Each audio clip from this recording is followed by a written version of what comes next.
guys, this is John of AMC Movie Talk. And you got your boy Ice Cube from the new movie 22 Jump Street. And we want to remind you that his new movie opens June 13th in AMC theaters everywhere, and you can get your tickets now at amctheaters.com. Get the tickets now, baby. It's funny. We got Jonah Hill, Channing Tatum. Look, we added a digit. It's 22 Jump Street. It's that much funnier. That means it's different than the first one. Go see the damn movie. It's at AMC, y'all. What he said.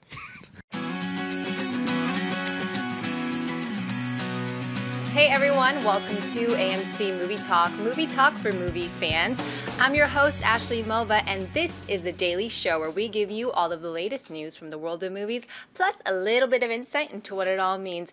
Leading off the show today is AMC Movie News Senior Editor, Amy Rose Eisenbach.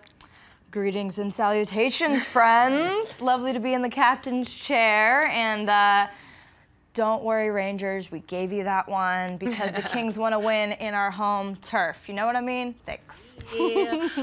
Also here, one half of Schmoes Know, Christian Harloff. Rangers are coming back Nope. 3 strong. Nope. You'll see it. You'll see it. You look good today, Mr. Campia. Also joining us via the land of Skype is AMC Movie News Editor-in-Chief, Giovanni Campia. Buongiorno a tutti, Forza Italia. Happy start of the World Cup, everybody. It is also my anniversary. It's Ann and I's 4th anniversary. We're actually going on a cruise for an anniversary, getting ready to go. That's why I'm coming to you from the home studio today, but I'm excited to do it. Well, happy anniversary, John. But I am so excited because Kristen Wiig is re-teaming with her Bridesmaids co-star Annie Mumolo to co-write and star in a new comedy where she will also be making her directorial debut. The comedy revolves around 2 best friends who find themselves in over their heads and out of their depths. Amy Rose, are you looking forward to Wiig stepping behind the lens? Oh, yeah. Yeah. I love Kristen Wiig. She is so talented. I mean, this really is the era of strong comedic females taking it back, because there used to be a certain stigma that came along with women in comedy, and that has completely been shut out. These women are super intelligent and clever and witty and gorgeous to boot, so I love her. Bridesmaids, we all know it was fantastic, really clever. That's pretty much what, you know, Melissa McCarthy has become. Like, that was the role that people are like, this woman's really funny, and so many different people, that career just continued to blossom from that. And obviously her writing partner had a little role in that, but it sounds like they'll be co-starring in this. And women directors, like, I can name off the top of my head, of course there's more, but not so many come to mind, and I love that Elizabeth Banks is Pitch Perfect too, bringing that to the big screen, and her stepping behind the lens just seems like such a great idea. And there's so much talent from Saturday Night Live, especially in the female comedic domain, and I'm really excited to see what they do. The synopsis itself, whatever, I mean, it's not that intriguing, but with both of them re-teaming together, and it just sounds like there's going to be a lot of trouble that ensues as well, so I'm really excited about this. You know, everything you said, it's true. You want powerful women directors and comedians just so it blends in. I want it to just stop as a topic. Because Yeah. I want it to be, I don't want people to have to come out and go, isn't it cool now that we have women here and here? Because I just want it to be a thing. Totally. Like the fact that we have, she's funny, we know she's funny, and I don't, like if you came with like Bill Murray and somebody was doing a comedy with such a short synopsis, you'd be like, okay, I want to see more. I don't want it to just be an issue because it's a new woman, female director doing it. I want, show me a trailer. I'm not excited about it yet because I like her, but I want to hear more about it. So to me, it's kind of like a story, but I understand where right now people are still excited for the fact we have a female. I just want it to end because I want everyone to be on the equal playing level because it should be. Yeah. Campia? Kristen Wiig is one of these people that, you know, I was already a fan of hers because of the work she had done on SNL. You know, when you actually look at the writing credits that she has as well, and what skits and the characters that she created on there, she has a communicative mind. She makes her characters and she creates these things with how they are perceived in mind, and not a lot of television personalities, not a lot of filmmakers do that. The fact that she's able to now take this ability of her, this talent of hers, is quite unique, and she's going to actually translate it behind the camera, I find fascinating. This to me is incredible because now I'm not one of these guys that believes any actor, any actress can just step up, become a director. I just don't think that can happen.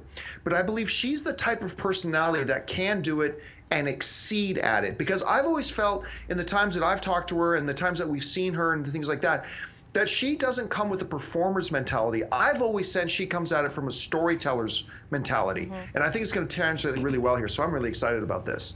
And just a personal thing, she's as obsessed with music as I am. I remember talking to her about Walter Mitty. And so for her to, you know, be behind the lens and be active in probably most elements of it, be really cool to see the details that she adds in, music specifically. And you can tell she's a sponge. You know, the thing that she's learned on set, so we're probably gonna get something pretty fun with her directorial debut. Yeah, cool. What's next, lady? The first teaser trailer and a poster have been released for the new Seth Rogen and James Franco comedy, The Interview. Rogen is re-teaming with his This Is the End co-director, Adam Goldberg, to once again helm this one. The film revolves around talk show host Dave Skylark Franco and his producer, Aaron Rappaport Rogen, who scored an interview with Kim Jong-un, dictator of North Korea. But when the CIA asks them to kill Kim, they become the least qualified men to ever assassinate. Christian, what are your initial thoughts about The Interview from the teaser and poster? I loved this teaser. I loved it so much because it reminded me of the, I think, 1985 Spies Like Us with Chevy Chase and Dan Aykroyd. These two people who should be nowhere near this type of level of a mission. And what these guys have done comedically over the last couple of years, they keep delivering. And this is a very bizarre story. And if you're going to attack something like this, literally, it is so crucial to give us something fresh. And when you watch it, you can't wait. What? They're going to do that? And this is why I am actually now very excited to see this comedy. Yeah, that's a really good comparison. I really love this team. This is The End. I saw it 3 times in theater. Every single time, laughed hysterically. Like, I just feel like they're really self-aware as a directing team, and they've been writing and producing forever together, so you can feel that. It's a really seamless synergy between them, and it was so quirky and weird and all over the place, and I do really like just the comedic timing of, sure, Rogen has proven himself, but Franco, he's really good in those roles as well, and he's been exploring that more, and yeah, I just think this looks so off the wall. I definitely thought of Zoolander a little bit. The Malaysian Prime Minister. But yeah, there's a lot of different elements going on, and I think it's so weird and bizarre that it's going to be a great time. What do you think, Campia? I have been looking forward to this movie ever since the news first came out about it. I mean, and you're right, that whole Spies Like Us feel is completely there. But the idea, I mean, look, I really like Rogen and Franco together. I've liked them in just about everything they've done together. You know, This Is the End, I thought was just absolutely hilarious, probably the funniest movie of the year that it came out. But to hear this notion, a couple of reporters suddenly recruited by the CIA to go and assassinate Kim Jong-un, and starring Rogen and Franco, it doesn't sound much better than that. And I was just talking to the guy in the control room, Steven, who does all the switching for the show, and he was saying that one of the staff members there, if you see the poster, it's got a bunch of Korean in it, and he says one of the interns there speaks Korean and translate it, and it's like something like, "Don't trust these Americans" or something like that. Yeah, and the war will begin. That's even better. Yeah. I had no idea.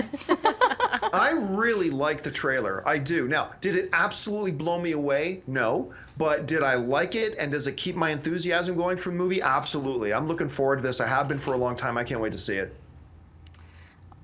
Unanimous across the board. Yeah. It's going to be a fun time. All right, guys, we have now reached the buy or sell portion of our show. The lovely Miss Mova has a couple other items picked out in the world of movie news, and Mr. Oz and Christian and I are simply going to say if we buy or sell it. What's on the floor for today? 2 new character posters have been released for James Gunn's upcoming Guardians of the Galaxy. These 2 feature Chris Pratt as Star-Lord and Dave Bautista as Drax the Destroyer. John, buy or sell these 2 new posters for GOTG? Well, I'm gonna buy them, but it's not like they're super enthusiastic buys. I mean, they're character posters. We've already seen the characters. We've already seen the trailers. We know what they look like. They're cool. I like them. Great. I'm just ready for the movie now. I'm just ready for it. This isn't, you know, these character posters aren't increasing the hype for me. I mean, maybe if you put out these character posters before you drop the trailers, they might have had more of an impact. But I mean, they're fine. They're good. Whatever. Just bring on the movie. Christian? Yeah, I'll buy it as well because I'm excited for the film. At this point, show me anything with these guys, and I'm gonna buy it because anticipating this movie very much once it hits theaters in August. But yeah, these posters in general, it just has that feel of a cool new sci-fi fantasy film that we haven't seen in a bit. Obviously, we have Star Wars coming out in a year and a half, but this is something new. If they could, if Marvel can now create a new sci-fi fantasy world, and by the look of these posters, it looks like they're going that route, then yeah, why don't you buy it? Yeah, I'm gonna buy it as well. I mean, we're all excited for this. August is a lot closer than just like in a blink. We're in summer already. And I mean, Star-Lord looks great, but Drax, he looks so epic. Bautista was the perfect person to play this role. Still want a Momoa. I mean, Momoa would have been fantastic. This is going to be the one that Momoa, 20 years from now, is still kicking himself about that he screwed this up. Yeah. I still don't understand that. Like, why are you so busy anyway? But yeah, I'm really excited about it. I don't think they're oversharing yet. I mean, this is the plan. This is how marketing works. You know, drop a little of this, drop a new trailer, do all that until August, and then it will start slowing down. But yeah, I'm really excited about this. And you're right. It's endless what they could do with this, and I'm so excited about it. Okay, what's next? A new trailer has been released for Robert Rodriguez and Frank Miller's Sin City: A Dame to Kill For. Amy Rose, buy or sell the new trailer for Sin City 2? I'm gonna enthusiastically buy this. This feels tonally very similar to the first, which I absolutely loved. It's definitely one of my favorite graphic novel series. And, you know, Robert Rodriguez is more directing this. We know that. I mean, Frank Miller, I know there was a whole dispute about it, but it's his style and everything. And I'm glad that Miller is a part of it since he created it and all of that, but you know, I want Robert at the helm. But yeah, it just tonally looks so cool. I'm a big fan of Ava Green, always. This role seems really great for her. And the new additions, Joseph Gordon-Levitt, Josh Brolin instead of Clive, that should be interesting because I did really like Clive in that role. But this is such a rich storyline, and I just think it's just so beautiful. It's like explosive realism. It just, the way they just crush every scene and accentuate just the minimal colors and everything. So I thought it was an absolutely gorgeous trailer, and I'm really excited about this movie. What do you think? I'm going to buy it, but I would like to sell Jessica Alba's line reads in it. They're not fantastic. But I've been selling everything about this movie so far because I thought it was just originally looking at posters and the little snippets we've been getting. I'm like, I don't know if it has that same feel because Rodriguez just hasn't been on cue lately.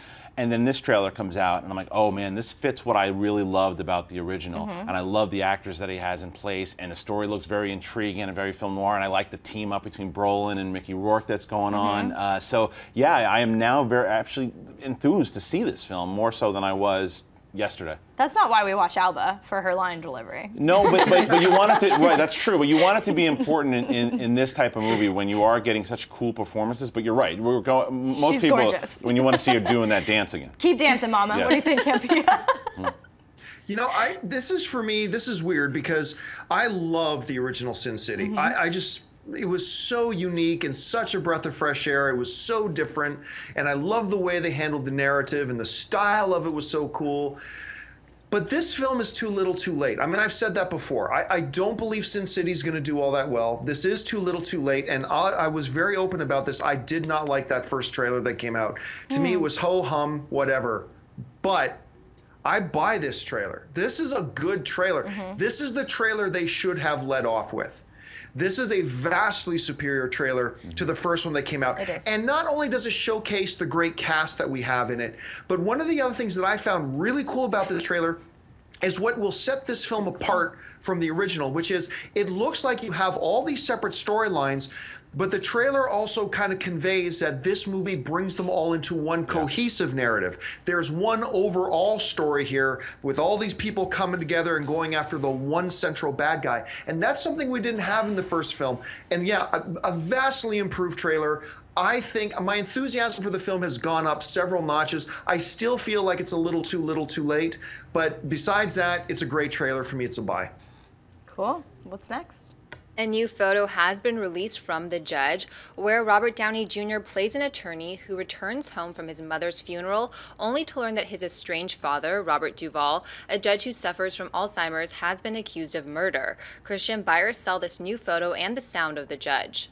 I would have bought it beforehand when you just told me Duvall and Downey were in it together, but we just recently had on David Gambino who's the president of Downey's company and a producer on the movie, and he talked to us about this movie and really what they're going back to do, and it's like a Rain Man type feel. And Downey's getting away from the star character, which obviously we all love, but he's doing a little more, and he's one of the greatest actors that we've seen. And now he gets to play against back and forth with Robert Duvall. I am enthused for this movie. I cannot wait to see this film, just because of the team. And it's the first movie that Team Downey is doing as a production company. So you know there's going to be a lot of passion behind this, and you're going to get great performances, and I can't wait to see it in October. Yeah, that picture too is super intense. I buy it as well, and just seeing the two of them together, two great, pretty much icons in Hollywood at this point. It's really intense and really well made, and I love the premise. It sounds really interesting and dark and cool, and you're right. I mean, I loved his little cameo in Chef. It was small but still wonderful, and you're right, I like to see him go back to his dramatic roots as well, and I feel like most people haven't even seen him as Chaplin. Right. Yeah, this is a new generation that knows him as just Tony Stark and Iron Man. He hasn't been able to deliver those type of performances to that newer generation. And hopefully the Iron Man audience follows him over here to see what, I mean, this guy's got... He's amazing. And we love him as Tony Stark, don't get us wrong, but homework assignment for you guys who have not seen it, go see him as Chaplin. So what do you think about this photo and the premise, John? The photo's intriguing. It's really nice. And the project overall is intriguing because since RDJ has made his triumphant return to Hollywood because of Iron Man and that role that has really, you know, propelled him to the superstardom that his talent level deserves. He's been nothing but Tony Stark. I mean, he had that one film that he did with Jamie Foxx about what was it, the cellist or? Oh yeah. I liked that, actually. That was based on the true story, based on the Los Angeles Times articles, and I thought that wasn't his best performance. And then we saw him in the comedy, and a couple of comedies where he's just felt like Tony Stark to me. I want to see Robert Downey Jr. tap back into that, you know, pre-Tony Stark Robert Downey Jr. that we've had, because it almost feels to me like he's become Tony Stark, and that's all. Whenever I see him on screen now. And this is more my problem than his problem. But when I see him on screen now, all I see is Tony Stark. And then all I see is the Tony Stark mannerisms. And the one time that he kind of stepped outside of that with Jamie Foxx, I wasn't really all that impressed with that effort. So look, you put him alongside a heavyweight, like an all-time icon, like a Robert Duvall, this could be exactly what he needs. So just for the potential of this alone, I'm going to buy it. And again, from when we talked to Gambino, what he had said was that I think they're very aware of the fact that they need to get away from the Stark character too, and you're going to see a very vulnerable side of Downey, the one that we all like. So I think what John was just saying, you're going to see that from what we're hearing about the movie. So yeah, it's a must-see for me. Yeah. Oh, and people are pointing out in the chat board that it's the Soloist. Thank you, folks, in the chat board. Pointing out, yes, the new movie we're talking about is the Soloist. I did enjoy that movie, though. I thought Jamie Foxx was phenomenal, but I thought their chemistry was pretty interesting, so it didn't bother me.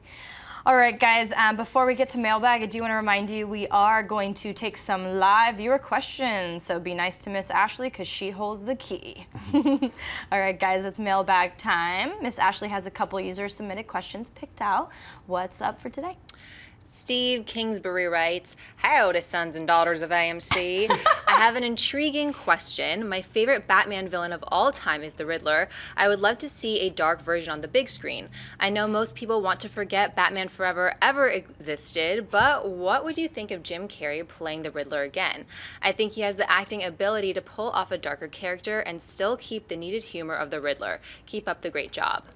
Thank you for the question, Steve. I do like questions like this because, you know, hypotheticals, that's pretty much what we do. When we first hear news, we deliberate and, you know, talk about that. And I also think that Jim Carrey is quite a talent. And, I mean, first of all, they would never, ever do that because it would always be compared or somehow, you know, affiliated with that awful movie. But the Riddler is a great character, and he's got the chops. I'm still hoping that he'll play Carnage one day because I think he would bring a lot to that role. And he can do the dark, kooky, twisted, and the Riddler, that was perfect for that film because it was so over the top and so animated. So he played the Riddler of that film, which was not the Riddler I wanted by any means. But for that world that they created in that film, it, you know, Tommy Lee Jones, everything, it was just way too eccentric for my taste. But it worked with the world. But I would like to see a darker Riddler, and I do think that Carrey could bring a lot of justice to the character. What do you think? I don't want to see Jim Carrey do another superhero movie. I love Jim Carrey, but for me, and I say this on the show until I'm blue in the face, but superstars for me in those types of roles, it takes me out of it. And Jim Carrey, when Jim Carrey does a role, it becomes Jim Carrey's role. Like even when he did The Riddler, you're absolutely right that it fit that tone that Joel Schumacher did at the time. But it was still, hey, this is a Jim Carrey movie. And at the time, he was at his height. But it's just what I want to see a character. Like when Heath Ledger did the Joker, granted, different tone, he was not at superstar level. Yeah. When you hit a character with the gravitas that the Riddler could have, you want to put somebody that's right in the same level that Heath Ledger was. I totally get that. Yeah. But, yeah. John? I'll let you speak first. If for no other reason, you don't want to remind people of that movie. Like, look, I've always said, with maybe the exception of J.K. Simmons as, you know, as J. Jonah, if you're going to reboot something and restart something, you sweep all the old away. You don't regurgitate and recycle the old parts when you're trying to tell the audience this is something completely brand new. It just doesn't work. And I don't think Jim Carrey, look, Jim Carrey fits a Riddler if you're doing a certain kind of Riddler, much like those older Batman films had their own unique tone. But in the tone of today's comic book superhero films, it just wouldn't work. It would not fit, and I don't think he'd go in there. I'm a big Jim Carrey fan, good Canadian kid. I love him. I think he's great. I can't wait to see Dumb and Dumber 2. But no, do not bring him back as the Riddler. Even if he had never played the Riddler before, I just believe because of the type of tone, the type of performer he is, I believe he would be wrong for the Riddler now. You'd be much better served to get another performer for it. Can I just suggest, I would like to see Jake Gyllenhaal as the Riddler. Wow. I know it's kind of off the rare. That'd be interesting. Then it'd be kind of interesting to see him go to that place. I like that. Sorry. Yeah, no. Quick note on that, though. Did you like Jim Carrey as Colonel Stars and Stripes and Kick-Ass? I did. But yes. I thought he was good. Again, it was Jim Carrey. You still saw him. And I thought he got lost in it. I kind of went against what I just said by saying Gyllenhaal, but it was something that came into my head. I think that'd be awesome. Yeah. And you're right. I would like to see someone who's never done something like that, a little not A-list. So, all right, what's next, love? Mike H. writes, "Hi, movie talkers. I have a question about science in movies. I was just watching a YouTube video with Neil deGrasse Tyson, and he talked about some things going wrong with gravity, but he still liked it. My question is, how scientifically accurate should movies be, and have inaccuracies ever affected your opinion of a movie? Thanks." Thank you for the question, Mike. I really like this question. I think it's really interesting because there are a lot of movies like this with the premise that you wonder how scientifically accurate. And if you didn't know about the premise, I wouldn't know a difference. Like Transcendence used a lot of jargon that maybe I don't know about either. Sometimes it's blatantly obvious that they're just throwing in fun made-up words or terminology. But I feel like most of the time they do treat the audience like they're more intelligent now because the consumers do demand more. Special effects, everything, dialogue, everything's been just continuously raising. So I think we've come to expect just, I don't know, a little more genuine all around the board authenticity. So I didn't really notice anything in Gravity because I'm not into that world. Yeah. So I just took it as the beautiful spectacle and film-going experience that it was. But sure, if that's your trade, I might be like, well, they would never do that. Yeah. So it does. If I was a scientist, then I would critique it, but I wouldn't want him to change it because, again, the bottom line is it's a movie. Yeah. You have to be able to bend things here and there, and unless it's totally bizarre. Because the other thing with Gravity, what it did well is most movies that take place in space, you hear things. You can hear anything. You can't hear anything in space. And that's what they did well. So they did a lot of things right. But of course they're going to have little things here and there in every type of movie where it's not exactly accurate. It's not so off the wall that everyone can notice it. No, I don't think it cares. It matters at all. History, I feel differently about because that actually is, unless it's Inglourious Basterds. Well, of course. Yeah. If you're Quentin Tarantino, you can do whatever the hell you want, and I'm on board. What do you think, John? Who the F cares? Yeah. It's a movie. I mean, honestly, it's a movie. It doesn't matter. Look, even with the historical stuff, as long as you're not like radically changing things, I don't even mind filmmakers taking creative liberties at times for the point of the film. You're making a film. You're not making a high school textbook that students need to learn history from. Your primary responsibility is to tell a story. And if that means taking some liberties with some scientific facts in space, who the hell cares? To me, it's just a movie. As long as it works for the movie, then it works for me. And if an audience person is too stupid to know the difference between what happens in a movie and what is real life, then there are other problems we have as a society. But I really don't care about these little inaccuracies in the film. Yeah, I do appreciate when they are as accurate as they can be, and they do the research. Yeah, absolutely. Of course, but I'm not like, oh, that couldn't happen, I'm out. And like in terms of historical dramas, if they're claiming like true story, and then they take the Hollywood version of it, I'm a little less forgiving. Right, based on a true story, and then it just has a guy going, he actually did go to the store and buy cigarettes. Yeah. And or if they totally take the different route and do like the Forrest Gump approach, where they make up parts of history that then I'm totally on board with that as well. Oh, sure, yeah, absolutely. So it's fun. All right, Ashley, I hope they buttered you up because it's now time for live submitted questions. Feeling super buttered right now. Hector J writes, hey guys, what's your favorite post-credits scene? It can be from any movie. My personal favorite is the Wolverine. Yep, you just took it. I mean, I really try to avoid spoilers and avoid what end credit scenes are going to be so I can experience it live in all its glory. And sometimes it's really hard, especially in our industry. But that scene, Magneto in the airport, and it's magic. And we all know I'm a diehard X-Men fan, so already, but it was so seamless. And my excitement for X-Men Days of Future Past was already out the door, so that I was just like, oh, it's on. Yeah, I would have probably taken that one as well, but the reason I'm going to take the Thanos one, even though he doesn't say anything and it's not exactly the same character, it would probably look different as well, it's because I feel this is going to be a character that is on par, I'm hoping, with like a Darth Vader or someone. Oh wow, big words. What he's going to do in that universe. Because there's already people, you can see on the internet, everyone is so excited. What's happened with Thanos? Now Josh Brolin voicing him possibly in Guardians, and then we'll see him in Avengers 2 or 3, whenever he pops up. Yeah, that's the one for me. Is like it starts to go, oh, I remember that when that first came out. Yeah, exciting. John? It's funny because the Thanos after credit scene wasn't even my favorite after credit scene of that movie. Yeah, the shawarma was my favorite after credit scene of that movie. There have been some really, really good ones. I mean, whether you're talking about the one in the first Iron Man about with Nick coming into Tony's thing and telling him about the Avengers Initiative. That's epic, and that's actually a landmark, that one there. I really like the post-credit scene in Iron Man 3 when he's sitting there with Dr. Banner, because that kind of tied in and made sense about why Tony was telling the narrative of the story to begin with. I thought that was really cute. And you know what? I know most of you guys have not seen 22 Jump Street yet. Oh, yeah. But the post-credit scene, it's at the very, very, very, very end of the credits. It's short, but it made me laugh my guts out. So I'm not going to tell you what it is. Just stick around when you go to see 22 Jump Street. Stick around for it. But I'm going to agree with you about the Wolverine one. Yeah, that him walking to the airport, Xavier, Magneto, the whole crowd erupted. And speaking of X-Men, another really good one, of course, is the post-credit scene in X-Men Days of Future Past with Apocalypse. Yeah, man. You know what? You know why the Wolverine fell off my chart just a little bit is because in the overall thing, even though it's a cool scene, it doesn't really make sense to how it all went down. It doesn't play into it. So it's perfect. It's great. It's great when I saw it because I thought it was going to tie into the movie, but it doesn't ultimately really mean anything. So that's why it drops a little bit. But it's still cool. You know, it might have been, I don't know, kind of mild by definition, but I loved the Bucky Barnes Winter Soldier one as well, where he's piecing it together and you're like, whoa, is he going to be Cap? Like, what's going to happen in the end? So yeah, there's so many good ones, mostly from Marvel films, let's be honest. All right, Ashley, what's next? Brian Lomax writes, what's the worst movie you ever took someone to see on a date? Oh, man. John's laughing, so we'll start with the camps.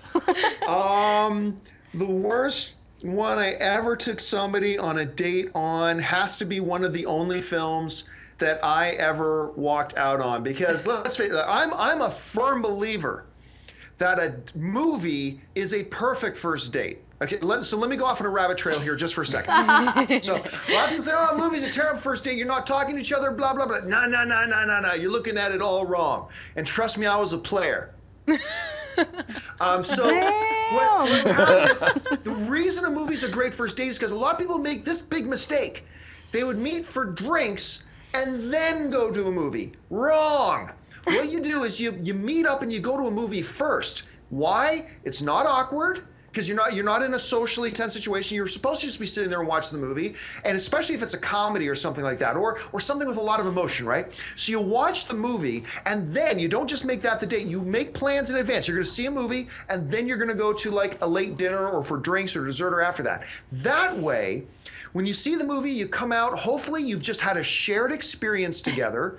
You have a point of conversation that you can begin talking about because you just had that shared experience watching a movie, especially if it's a really impactful one, whether it's funny or sad or whatever. And then you can go out to dinner and sit around and you got a great point of reference to start from. I think it's a great way to start a date. However, I made the mistake of taking somebody to go see The Ringer with Johnny Knoxville. Oh. And it is one of the only 3 movies I've ever walked out on. It was so bad, which completely disrupted, the rest of the evening. Needless to say, John got no action that night. It was a bad thing. Johnny Knoxville, I hold you personally responsible.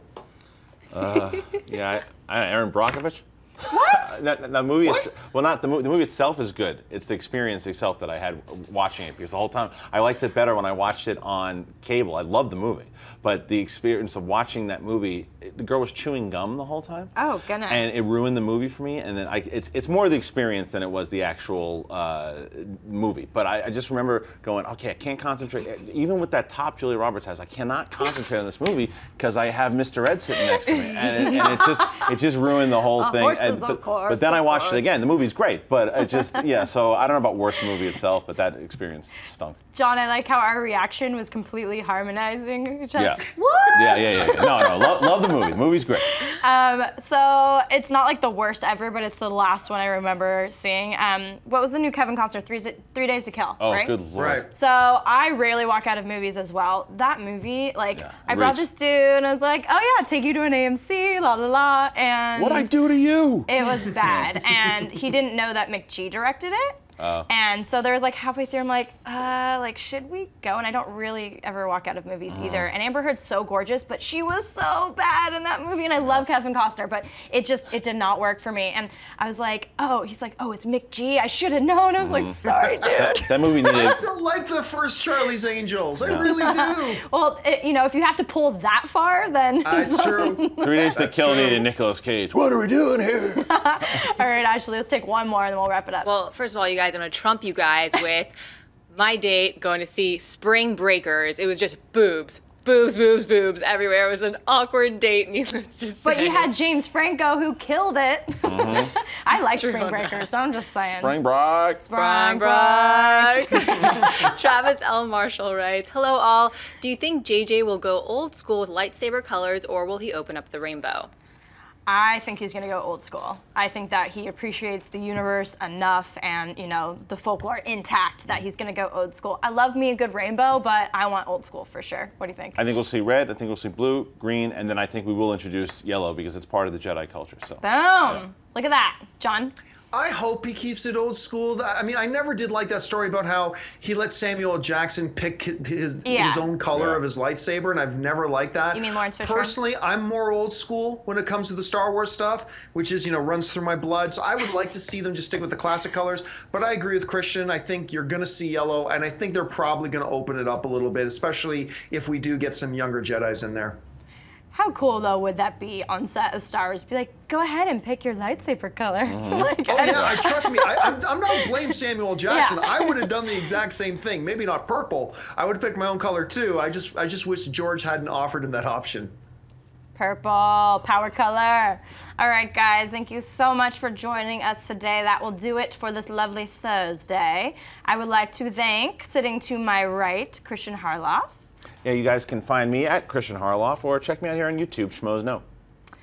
The lovely Ashley Mova. Where can people find you? You guys can find me on Twitter at Ashley Mova. See you later. The great and powerful Oz, Giovanni Campia. Where can people find you?